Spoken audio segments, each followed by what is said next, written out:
नमस्कार दोस्तों, स्वागत है आपके अपने यूट्यूब चैनल वीके सर मस्ती में। आज हम लोग इस वीडियो के सेशन में एक नई अपडेट, एक नई खबर के बारे में जानेंगे। जो सिलसिला आपके बिहार में चल रहा है, वही सिलसिला अब आपके झारखंड में चालू होने वाला है। झारखंड राज्य में आपका वोटर वेरिफिकेशन का काम चालू होगा।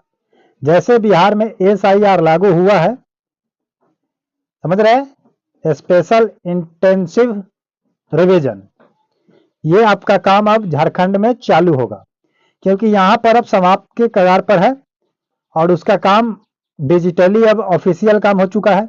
बाकी जो गन्ना फॉर्म भरवाना था भरा जा चुका। अब ठीक इसी प्रकार से आपके झारखंड राज्य में होने जा रहा है। तो मैं आप झारखंड वाले को मैं बता दूं कि आपको क्या क्या चीज उपस्थित रखना है कि आपको परेशानी ना हो, और आपके योग्य रहने के लिए अगर चाहते हैं कि हमारा नाम वोटर लिस्ट में रहे, कटे नहीं, तो आपको क्या क्या देना है, ये चीज आप लोग एकत्रित कर लीजिए, तैयार कर लीजिए। अगर तैयार नहीं रखते हैं और ECI ने यानी कि इलेक्शन कमीशन ऑफ इंडिया ने आपके राज्य में जिस दिन दस्तक दिया, ऑर्डर निकाला, क्योंकि समीक्षा हो चुकी है, बैठक हो चुकी है, मीटिंग हो चुकी है, सभी पदाधिकारी को, अधिकारी को, जो भी मुख्य निर्वाचन का अधिकारी होते हैं, उनको आदेश दे दिया गया है झारखंड के सभी जिलों के लिए कि अब आपके जिले में काम किया जाएगा झारखंड राज्य में। तो इसमें आपको कोई मरम्मत नहीं होगा। जितना भी फर्जी डॉक्यूमेंट आपका होगा, वोटर लिस्ट से नाम कट जाएगा, क्योंकि बिहार में करीब करीब 52 लाख वोटर लिस्ट को नाम उसमें से हटाया गया है। तो कहीं ऐसा ना हाल हो कि झारखंड में भी ऐसा काम हो जाए। तो इसलिए आपसे मैं आग्रह करूंगा कि अगर आप हमारे चैनल पर पहली बार हैं तो चैनल को सब्सक्राइब करके वीडियो को लाइक कर दीजिए। लाइक कीजिएगा तो मोटिवेशन मिलेगा और आपको जानकारी मैं बताऊंगा, मुझे खुशी मिलेगा। और चैनल को सब्सक्राइब करने से क्या होगा कि जो भी प्रत्येक दिन अपडेट आएगा आपके राज्य को लेकर कि ECI यानी कि election commission of India, Bharat निर्वाचन आयोग ने क्या किया है, वो सारी खबर आपको मिलते रहेगा। ठीक है, तो चलिए वीडियो को स्टार्ट करते हैं। सबसे पहले मैं बात कर लूं कि आपके वोटर लिस्ट का वेरिफिकेशन होगा।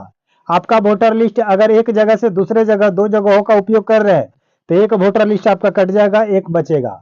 अब आप सोचिए कि आपका कहां बचेगा, नहीं बचेगा, कहां बचाना चाहते हैं। उसके बाद मैं कह रहा हूं कि दस्तावेज के रूप में और आपकी उम्र क्या होनी चाहिए। तो सबसे पहले उम्र का बात कर लेते हैं, उसके बाद दस्तावेज का बात कर लेंगे, उसके बाद वोटर लेवल, बूथ लेवल का बात करेंगे कि आपका बूथ जो है कितना उस पर वोट्स गिरेगा। उसके बाद मैं बात करूंगा कि उसकी दूरी कितनी होनी चाहिए, ये सब कुछ काम किया जाएगा। उसके बाद एक और काम किया जाएगा कि आपके परिवार में, आपके टोले में देखे होंगे कि आपके परिवार में 5 व्यक्ति है, तो 3 व्यक्ति का हो सकता है कि आपके गांव में, आपके जिस घर में है, आपके जिस वार्ड में आपका घर होगा, उसी में आपका वोटर लिस्ट का नाम आता होगा। और 2-4 व्यक्ति आपके भाई भतीजे ऐसे भी होंगे जिनका नाम दूसरे वार्ड में आता है। अब जाना है वोट उसी पे, लेकिन आपका हो क्षेत्र बदल जाता है, गांव बदल जाता है, वो दूसरे क्षेत्र में आप जाकर के गिराइएगा। तो ऐसे में क्या कहा गया निर्वाचन आयोग को लेकर के, ये सारी जानकारी मैं इस वीडियो में आपको बताऊंगा। ठीक है, तो चैनल को जरूर सब्सक्राइब कर लीजिएगा। तो सबसे पहले मैं बात करूं कि अगर आप 18 साल से एवरेज एबव है, ऊपर है, तो आपका तो वोटर लिस्ट में नाम होना ही चाहिए, नीचे है तो नहीं होगा। उसके बाद जितने भी मृतक लोग हैं उनका नाम कट जाएगा। उसके बाद जितने एक स्टेट को छोड़ करके, जैसे मान लीजिए कि झारखंड को छोड़ करके बिहार आ गए, झारखंड को छोड़ करके पंजाब चले गए, तो झारखंड में आपका वोटर लिस्ट का नाम नहीं रहेगा, कट जाएगा। उसके बाद मैं बात करूं दस्तावेज को कि आपको क्या क्या दस्तावेज रखना है, क्योंकि वहां पर अनाउंसमेंट नहीं किया गया है अभी कि कितना दस्तावेज में से आपको जमा करना है, क्योंकि बिहार में कहा गया था कि 11 दस्तावेज में से किसी एक को जमा करना है। तो चलिए मैं उसमें से कुछ आपको बता दूं कि जो सबसे इंपॉर्टेंट, मोस्ट इंपॉर्टेंट है, महत्वपूर्ण है। तो पहला तो मान लीजिए कि देखिए, आपको आधार कार्ड नहीं लिया जाएगा, उसके बाद आपका राशन कार्ड नहीं लिया जाएगा, और जो भी होगा कि वोटर ID होगा उसको भी नहीं लिया जाएगा। तो क्या लिया जाएगा, सबसे पहले जान लीजिए कि आपका जन्म प्रमाण पत्र होगा, उसको लगा दीजिएगा। ठीक है, उसके बाद अगर आपको कोशिश हो कि आपके पास आवासीय होना चाहिए, निवास प्रमाण पत्र, उसके बाद जाति होना चाहिए, उसके बाद अगर ये नहीं है तो आप मैट्रिक में पढ़ रहे हैं, इंटर में पढ़ रहे हैं, ग्रेजुएशन किए हैं, इंजीनियरिंग किए हैं, कोई भी डिग्री कॉलेज है, किसी का सर्टिफिकेट आप लगा सकते हैं जिससे आपका वोटर लिस्ट में नाम जुड़ जाएगा। उसके बाद या बैंक का खाता होगा तो लगा सकते हैं, या सरकार द्वारा अगर आपको निवास भूमि आवास की योजना के तरफ से कुछ भी मिला हो, या आप पेंशन धारी हैं, उसका कोई स्लिप होगा तो ये लगा सकते हैं। तो ये दस्तावेज है जो महत्वपूर्ण है। सबसे महत्वपूर्ण तो आप यही समझ लीजिए कि जाति निवास होगा तो चल जाएगा, जन्म प्रमाण पत्र होगा तो चल जाएगा। लेकिन जो नए बच्चे विद्यार्थी है, पढ़ने वाले हैं, एजुकेशन लाइन में है, उनके लिए कोई टेंशन नहीं है, वो अपना किसी भी एजुकेशन लाइन का सर्टिफिकेट लगा सकते हैं, उनका वेरीफाई हो जाएगा, जांच हो जाएगा।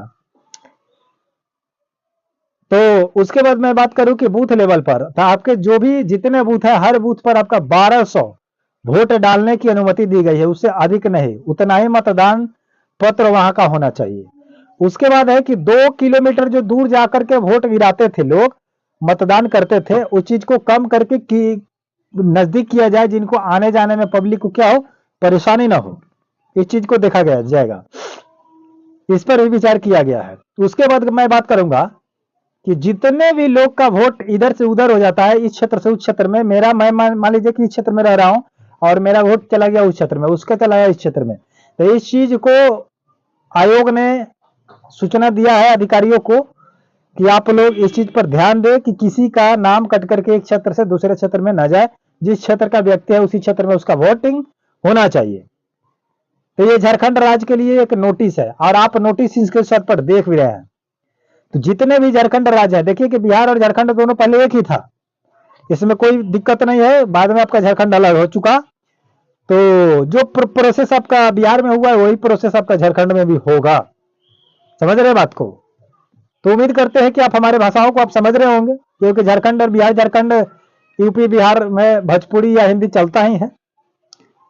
तो उम्मीद करते हैं कि आप लोग समझ चुके होंगे। ऐसा आप लोग कागज तैयार करके रखें, क्योंकि कब दस्तक आपके चुनाव आयोग आपके क्षेत्र में देंगे कोई गारंटी नहीं है, और ज्यादा से ज्यादा समय भी नहीं मिलेगा फॉर्म भरने के लिए, क्योंकि बिहार में 1 महीने का समय दिया गया था, 25 जून से लेकर के 25 जुलाई तक। अब आपके क्षेत्र में जैसे एंट्री मारेगी 1 महीने का समय आपको भी देगी, इससे ज्यादा नहीं मिलेगा। इसलिए आप लोग रेडी रहिए, तैयार रहिए। वीडियो कैसा लगा, खबर कैसा लगा, आपका हेल्पफुल खबर है या नहीं, आप लोग कमेंट बॉक्स में जरूर बताइएगा। हाथ जोड़ के मैं रिक्वेस्ट कर रहा हूं कि अभी भी हमारे चैनल पर नए हैं, सब्सक्राइब नहीं कर रहे हैं, अभी भी जा रहे हैं, वीडियो खत्म हो रहा है, फिर भी कर लीजिए और लाइक कर दीजिए। धन्यवाद।